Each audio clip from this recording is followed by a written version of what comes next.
Welcome back to the Daily Taoist with Will S.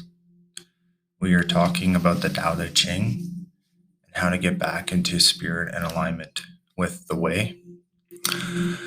Today, I'll be talking about verse 79, which is something that is near and dear to me and honestly could solve a lot of the issues we see in today's society, especially in North America. The Tao Te Ching was written 2,500 years ago by a man named Lao-Tzu. It is one of the oldest texts in existence and certainly one of the wisest. Its wisdom is timeless and its message is as relevant and important now as it was back then, if not more so.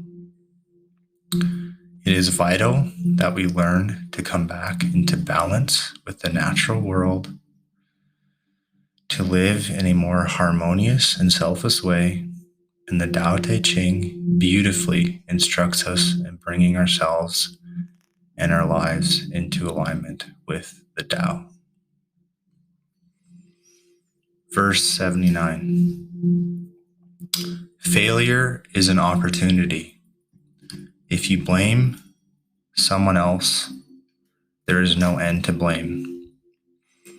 Someone must risk repaying injury with kindness, or hostility will never return to goodwill. So the wise always give without expecting gratitude. Therefore, the master always seeks a way to give. One who lacks true virtue always seeks a way to get. To the giver comes the fullness of life, to the taker just an empty hand. This verse speaks of the virtue of giving, perhaps of the way we are conditioned and brought up. This is not something that comes easily to many people.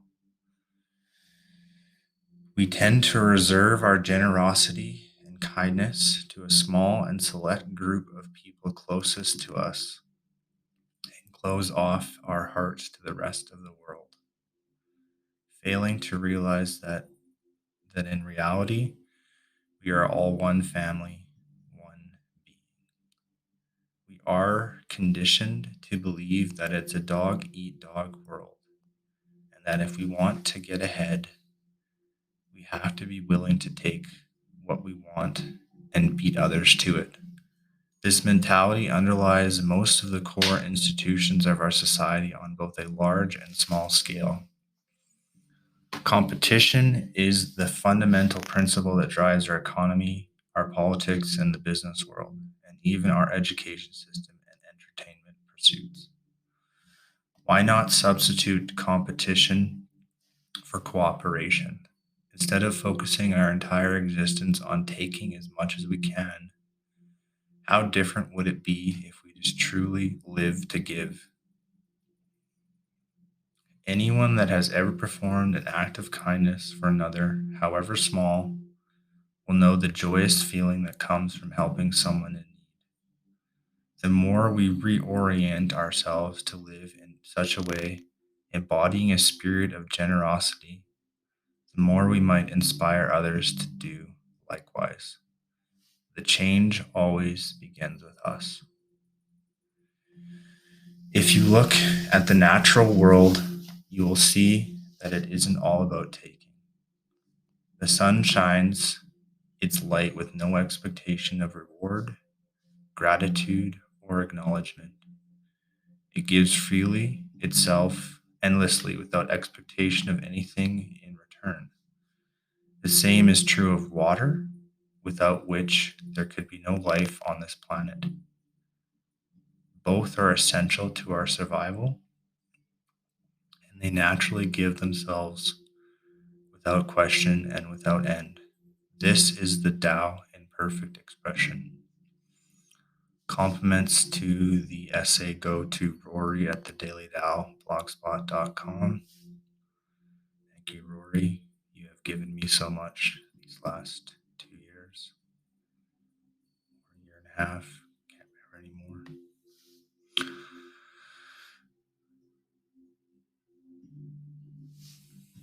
It's a very profound verse.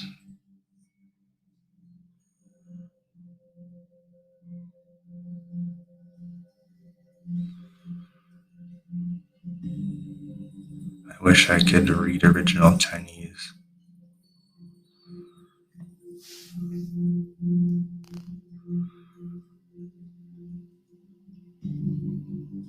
I'm just reading some of the comments that Rory wrote. He said, "You're right. I believe that interpreting his words and trying to say things better than he did is needless and conceited. Maybe it's for this reason that, I'll be honest, I have only read one full commentary on the text. I don't know much about Taoism or how other people generally interpret each verse. I don't really need or even especially want to know. My intent was to create an open space to reflect, to allow the original words to breathe, but just to see what words wanted to come through me in relation to them. And I'm glad that has come across. Thank you for reading. It is nice to hear from you as always."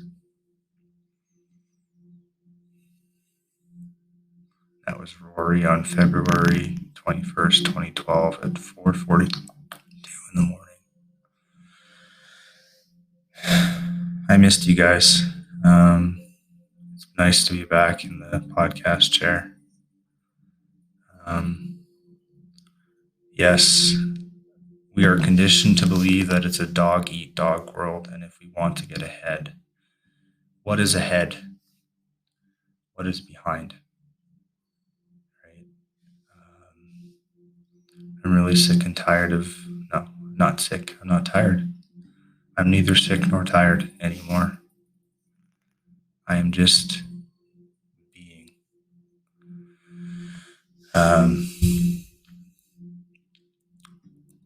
I think the thing that resonates me here, that keeps resonating with me right now, is someone must risk repaying injury with kindness, or hostility will never return to goodwill. So the wise always give without expecting gratitude. I think it speaks for itself, guys. It speaks volumes. If you're in my life still and we are on good terms, it's because we have a Tao-centered relationship that has nothing to do with give and take, or ahead or behind, forward or back, or what she said, he said, she said. If you're still in my life, then I applaud you. I'm not always the easiest person to get along with. But the thing that I must stress here at the Daily Taoist is I love each and every one of you from the deepest pit of my heart, from the vesicle of my heart. And I will continue to do so until I have no breath left to breathe.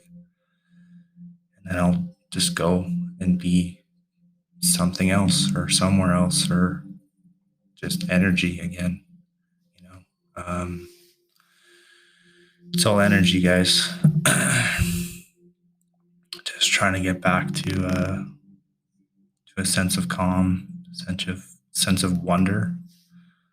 I'm trying not to take life too seriously. I'm trying to get rid of the word I as well. So keep following, keep on listening if you want or not. I am just going to keep quietly doing what I'm doing here. We're coming up to the end of the verses on Rory's page. I'm going to be moving into Dr. Wayne Dyer's interpretation, the one that I was first introduced to. And then we'll see from there. All right, guys. I'm signing off for the day because it's really nice out, and 10 minutes is enough. Love each and every one of you. Have a great and prosperous day. Will S.